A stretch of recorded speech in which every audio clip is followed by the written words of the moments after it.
Taiwan Talk this week. Taiwan actually has over 230 fishing harbors. Most people don't know this. So my goal then was to explore all 230 fishing harbors. From finance executive and lawyer to fisherman, Leo Seewald adds to the list of things he's done both online and on television as Taiwan's happy fisherman. He joins us this week to tell us about his life and what he's learned as he explores the waters around the islands we call home. But before we get started, if you're interested in becoming a part of the conversation around Taiwan Talk, be a sponsor. Drop us a line at social media at icrt.com.tw. Oh, I came to Asia 25 years ago, so quite a long time ago. And I started out in Hong Kong, practiced law in Hong Kong, went into finance, moved to Taiwan, and kind of took a step back in 2019 and retired, more or less. But you never really retire, right? So I'm still involved in a bunch of things. But what I found in Taiwan in particular, having had a boat here for over 13 years, is that if your boat is classified as a yacht, as mine was, it really limits some of your experiences. How so? Yachts are not allowed into many fishing harbors without pre-approval, and some you can't get approval for at all. So it makes it quite difficult to explore by yacht.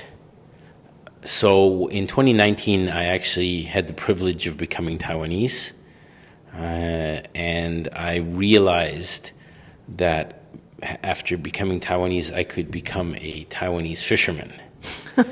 And Taiwan actually has over 230 fishing harbors. Most people don't know this. So my goal then was to explore all 230 fishing harbors. And then I started a bit of a mental process thinking that probably no one has been to all 230 fishing harbors because a fisherman has to make money, right? They're not going to go and joyride like me. Mm-hmm. So I'm fortunate enough that my major concern wasn't to make money, but rather to explore all 200 all 230. And then, the fishing industry in Taiwan is going through a transition. If you look at the fishermen now, most are in their 60s and 70s. The young ones are in their 50s for the most part. And a lot of the traditional methods of fishing are changing. A lot of young people don't want to go into fishing. It is very difficult, very tiring work. I'll talk a little bit about that later. But as a result, I thought it was an important time to kind of capture some of the stories of these old fishermen so that future generations would have an opportunity to understand what it's like to be a fisherman in Taiwan. So I thought, well, I should probably document this.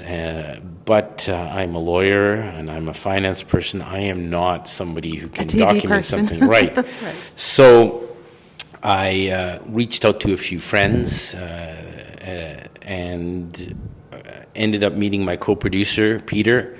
And he said, Leo, this is a great idea. Let's do it. Okay, tell me about the transition from finance executive to fisherman.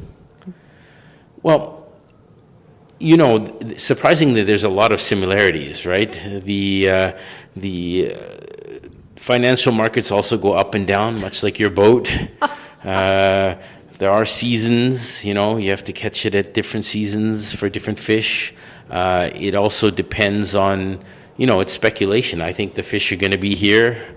I believe the fish are going to be there.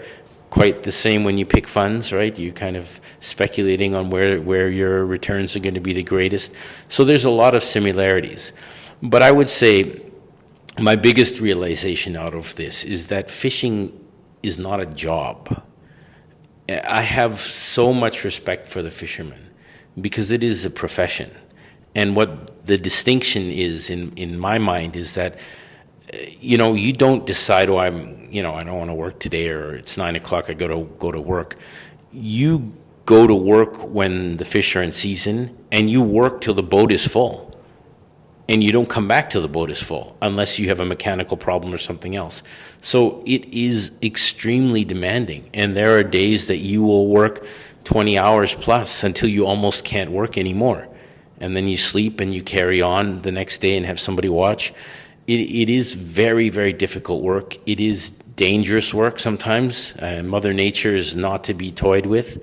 So I have a lot of respect for fishermen. And there are times, unlike some of those fishing shows you see where they always catch these giant fish, there are times when we go out fishing, we catch nothing or very little. And that's the real life of a fisherman. You know, you don't always catch something. Okay.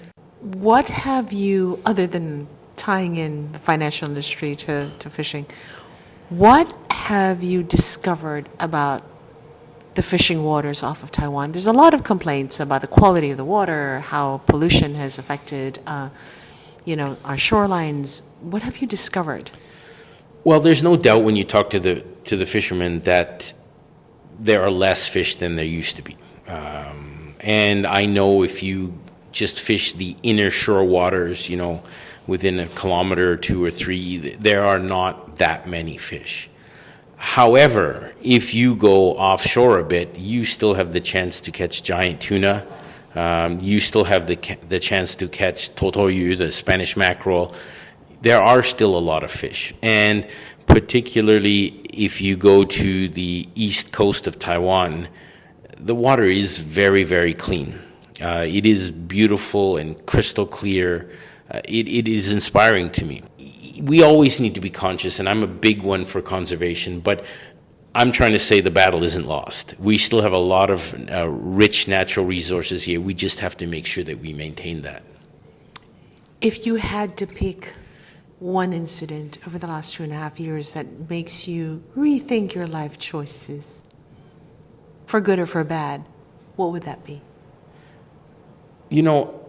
That's a difficult question because every time the sun comes out and it's a nice sunny day, and if I look out at the ocean, if I'm not on the boat, I want to be on the boat. And that's something that's new because I know I could just get on the boat. When you're working 9 to 5, you don't have that pleasure. But certainly in the last few years, to have that opportunity that when the weather is nice, I really want to be out there is a change I really appreciate. And I'm very fortunate to be in the position now where I not only get to indulge in my hobby, which is boating, but I learned so much about Taiwan in this process. I feel so lucky to have learned so many things about the Taiwanese traditions as it relates to fishermen, the way fish are caught, even the festivals. When I go down to Lanyu and in those places and talk to the Aboriginal fishermen, that's a whole other side of Taiwan that I had no idea about. So I feel very, very privileged to have got to know Taiwan like very few people have. Okay, you started doing this 2 years ago. How many harbors have you hit so far? Oh, tough question. I'm probably over 100. How many more do you have to go? Well, the main ones I have not done yet for sure, and which is my goal coming up here, is Maju Jingmen. And a lot of the harbors in Penghu I haven't done either. Penghu itself, comprised of 90 islands, has 67 fishing harbors. And I haven't been to them all. So I've circumnavigated Taiwan. I've done that. And I've been to Lanyu, and I just took my boat there last week again. It's fantastic. It's a beautiful island. But Maju Jingmen, that's next on the list. And that's always been a dream of mine. So I'm really looking forward to that. What will you do when you've run out of harbors? You never run out of things because the seasons change, different kind of fish are caught. There are often cultural events that take place that I haven't covered. For example, in Lanyu, they're going to be launching their wooden canoe. It wasn't there when I was there last time. I could probably go there and cover that. There's always other things to revisit some of the harbors again. So I'm not particularly worried about that. So you're just going to keep going until you can't go any further and then decide to do something else? Well, I have another plan up my sleeve that I'm working on now, but for now that's the plan. There's still I don't see Don't see an end to it. Right now. There's still Maju and Jingmen, Penghu, a lot to do, then go back to cover special events. So I'm going to be busy for a while. You were listening to lawyer and TV's happy fisherman, Leo Seewald. And that does it for this week's edition of Taiwan Talk. I'm Hope Ngo. Thank you for tuning in.